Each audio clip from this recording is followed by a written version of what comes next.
So here we are on the inside of the RV, and I'm just going to finish going through the pickup instructions related to our specific RV. So when you arrive, you are going to receive this set of keys. There's 4 keys on it, so of course the largest one is for the driver and passenger door and to drive the vehicle. The 2 small ones with the round head are for the entry door into the living part of the RV, and then as we discussed in the previous video, this silver key is for the lock boxes on the outside of the RV. So once inside, you will see you have this little step here. We always keep that by the entry steps. You can pull that out and put it down on the ground. That way you have a little bit easier time climbing in. And then it can be used inside the unit as well to reach up into the high top of the cabinets, because it is difficult to reach up there. So moving all the way to the back of the RV, you have a queen bed back here. All of your windows have roller shades. There are actually 2 different shades there. The white one is like a blackout shade, and then you have a black one as well that you can kind of see out of, but you can't see into. So it's kind of a nice thing. This is your little closet area here. When the slide is open, you have access. You've got drawers down here as well. So when the slide is open, you can access this a lot easier. Then you have your 2 bunks here. So they're a little bit smaller than a twin bed, but you've got 2 bunk spaces there, as you can see. A lot of times, just for a little side note, I typically just take a flat sheet and wrap around the cushion. It just fits better, and I'm not struggling to keep it on with the fitted sheet just being a little too wide for that space. Moving on, this is your little bathroom. So you have this toilet here. There is a foot lever on the floor down here. That is how you flush the toilet. You just push and hold it. Water will come out and flush, and the little valve will open and close. You do have a shower here. Just to note, your hot water tank is not very big in RVs, so you do not have a lot of hot water. For that reason, we typically like to shower at the bathhouse at our campgrounds rather than in here. But it's completely up to you. You have that capability if you would like to use it. For the shower, you do have this little roller shade that you pull out whenever you are to close off your shower. And then you have a sink there. We've been doing some cleaning today. And then you have cabinets for storage. Also here on the wall, we talked about the holding tank for water. So if you can see, this says water pump. So if you are on the road or not connected to an outside water source, like from the hose, then you would use the water pump to pump water out of the holding tank. So you would simply toggle this switch on, and then you'll hear the pump when you open the valve for the water or push the foot pedal for the toilet. You will hear the pump kick on and pump water, just as if you had a well or something. So there is another on-off switch for the water pump out on the control panel, and I'll show you that here in a second. This is just an override switch. That way if you're in the bathroom and you need to get some water, you have the capability to override the off and use the water pump. Here on the wall is your main control panel. So here at the top is your generator hours. So that number will be documented before your trip, and then when you return, and you're allotted 4 hours per day. So we'll go through all that on your pickup paperwork. This is your water heater. You have an on-off switch button here. So you would turn it on, give it about 10 minutes or so for it to really heat up the water nice and hot before you try to use it. Don't expect instant hot water. This levels test button, if you push and hold it, it's going to light up this panel down here telling you how full your tanks are as far as your black water, gray water, fresh water, your propane gas, and you have coach batteries, so that's what this battery charge lever is about. Down here, this is your thermostat, and so it works just like the one in your house. You just turn it to cool or heat, set your temperature dial, and yeah, it'll run automatically like that. And then also to note, as far as your tanks, the manufacturer recommends when your black and gray water tanks are 2/3 full to get them dumped. Otherwise, your sinks are not going to drain, your toilet won't flush, those kind of issues. So just something to kind of keep in mind. And this is that main water pump switch here. So we can just toggle that into the off position since we are currently parked. And I will show you how to operate the slides here in just a minute. That's what these controls up here are for. Prior to that, though, let me show you this here. This little circle here right by the sink in the little galley kitchen is your level indicator. So you have a bubble. The goal is to get that small little bubble inside the center circle as best you can. The book says as long as half of the bubble is inside of the circle, then you're okay to open the slides and to operate the slides at that point. Otherwise, you just don't want the slides to pull it more off balance, if that makes sense. And we'll discuss the slide out here in just a minute. As far as the living space up here, to this couch, there are 2 seatbelts here on the couch. The couch does fold out to make a bed. There's a little lever right under the center here. You just kind of lift and pull up. It's a jackknife sofa, and it kind of folds out flat. Over on this side, you have your little dinette table. This area does fold flat for sleep as well. You have 1 seatbelt here on this side of the couch, and then there are 2 on this side of the bench. So to hold this table flat, up underneath the table is this little lever. You simply turn it to release it, and then push the table straight down, and it will slide down just like that.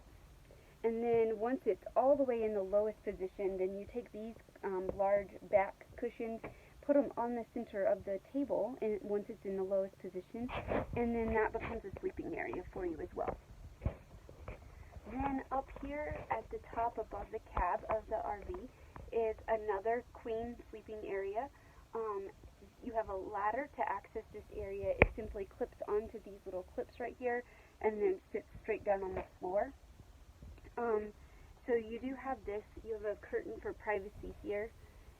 And then in this compartment up here, there are 2 other privacy curtains. So once you kind of get your RV parked and settled where you're going to be staying for the night, there is a curtain that connects right here across the front to block out this driving area so that you have a little more privacy and people aren't looking through the windshield of the RV at you while you're in here doing whatever.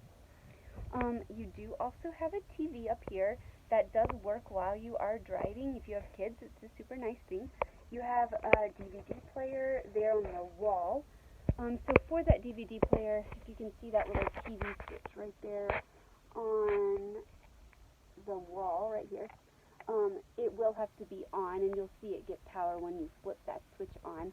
And then the TV will play the DVDs. The remotes for the TV and the DVD player are here, and we just typically keep those stored up in that cubby hole as well so that they don't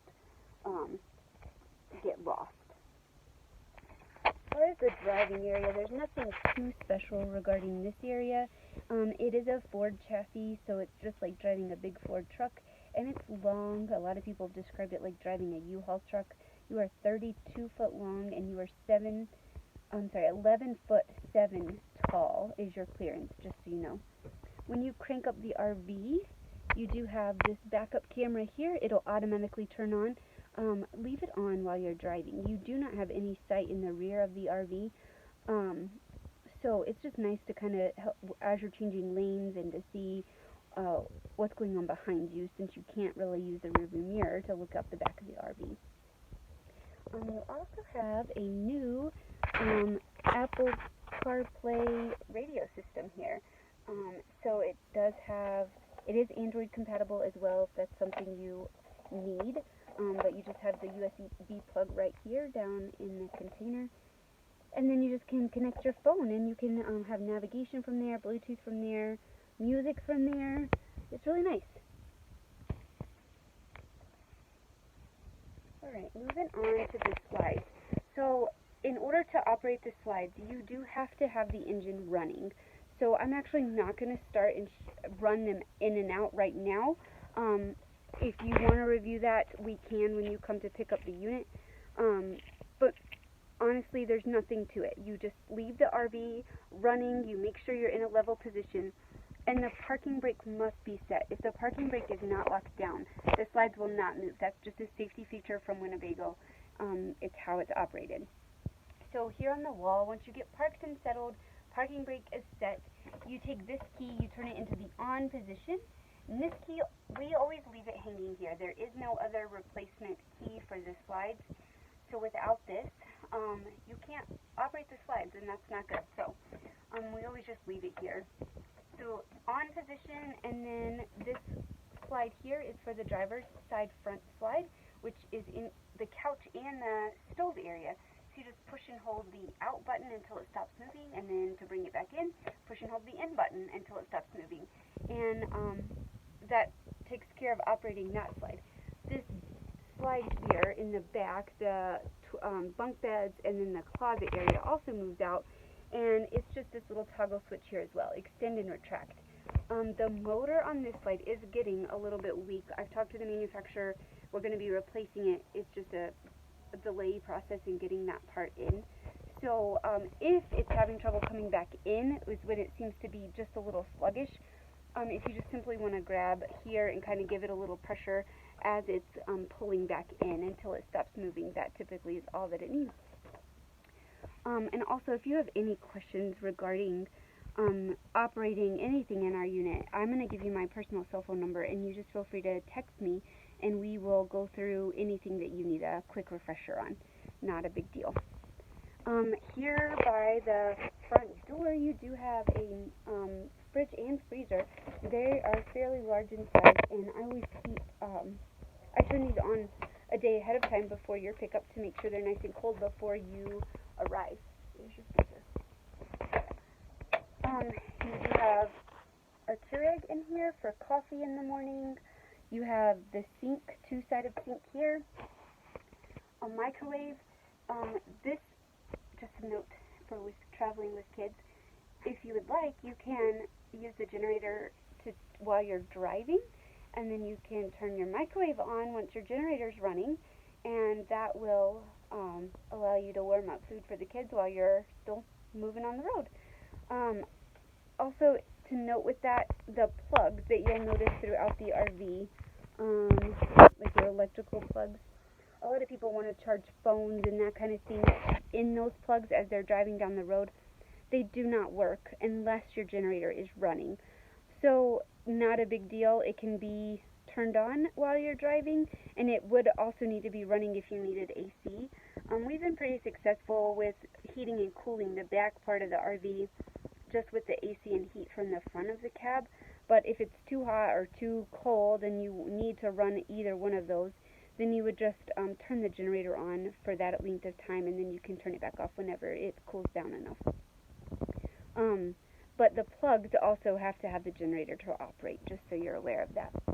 And then your stove here, basically nothing too special. You just turn whichever eye that you want into the light position, and then you have the little lighter control knob there that you click around until the eye lights. Should it have any issues, it could be lit just manually with the lighter, which we do have stored in one of these drawers here for you. There is basic silverware, a few pots and pans, a few bowls, that kind of thing for you. Not an extensive amount of cookware in here, but enough that you could cook a basic meal if you needed to. So, also, let me show you this, because we did mention it in the previous video. I mentioned the water filter that is there. So if you are wanting to use that for fresh water, then you would just connect this flexible into the RV, and then your hose would connect to the other side. Like I said, we just keep it stored here because it does like to drip and drain, and that way it's not getting the carpet in those compartments wet. I hope you are excited about your pickup. If you have any questions, feel free to reach out to me. Hopefully this is going to just make the pickup process a lot easier. Have a good day.